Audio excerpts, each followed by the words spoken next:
Now that you've finished the book, opening up by writing it down, our next step is to do a roundtable research presentation. And so what we're doing is we're going to elaborate on the research that Pennebaker and Smith has already completed.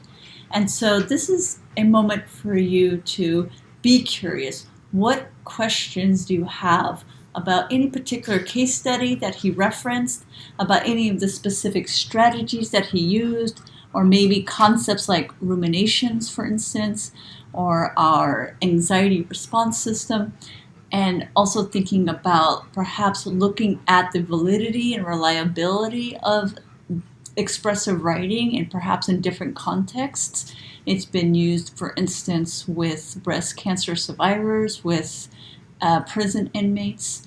And so you guys are going to be doing a roundtable discussion. So that's the final result. So in Voicethread, it's an application that is available through Sakai, and it allows you to leave audio comments and to do an oral presentation of your actual research presentation. So you're going to have a title slide, and then it's going to have your research questions, and then it's going to include your sources, and it's going to have sort of highlights of the different sources where you are narrating. So this particular student is sort of narrating through audio commentary, and we are able to hear her talk about her research presentation as if she was at an actual conference.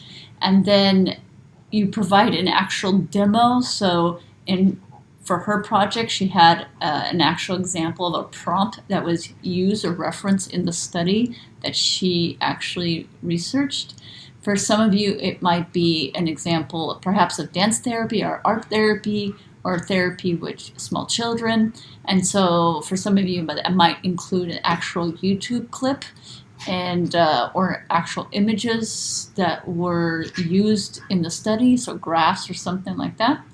And so you'll be talking about the significance of this research, so how it connects to what we've learned from Pennebaker and Smith, the class textbook, and then you will include your actual references. Okay, so that's what the final project looks like.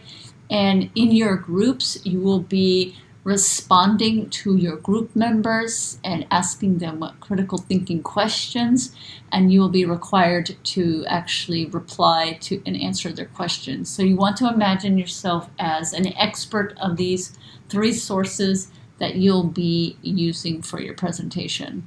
And so let me talk a little bit further about what our goals are. So you need to locate a research question, and there's a journal entry focused just on that. You will locate 3 credible scholarly sources. One of those sources I want to be retrieved from Google Scholar, and the other 2 from the library website. Of course, you can do all 3 on Google Scholar if you'd like.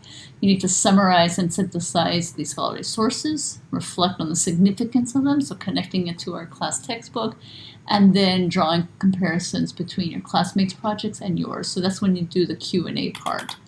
And so you'll need to use Google Slides presentation, and you'll use, each slide will have a particular purpose.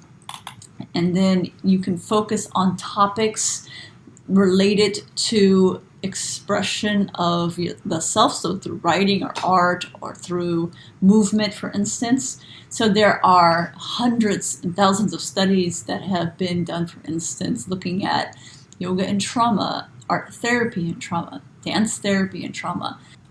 In terms of the guidelines, the presentation is approximately 6 to 8 minutes long. So that's the time it would take to first introduce your topic, talk about why you were interested in it, mention the research questions, synthesize, summarizing the 3 sources, and talking about its significance, explaining the demo, and then concluding. You would want to actually write a script for your presentation, so that way you can organize your thoughts and talk about your sources with authority and confidence. And so if you were to write out this presentation, it is approximately 1,100 words. I've had students do like detailed outlines so that way they can refer to their outline and do a little bit of impromptu speaking. But for the most part, the more that you write, the better the presentation will be. In terms of the rubric, this project is a total of 10 points. So the research is 3. Your analysis significance of this research is 2 points, including the demo is 1. The Q&A portion of it is a total of 4 points. I now conclude with this quote by William Zinsser. Writing is how we think our way into a subject and make it our own. Writing enables us to find out what we know and what we don't know about whatever we're trying to learn. So for this particular project, we're using writing as a way to better understand what we know and don't know about expressive writing and healing.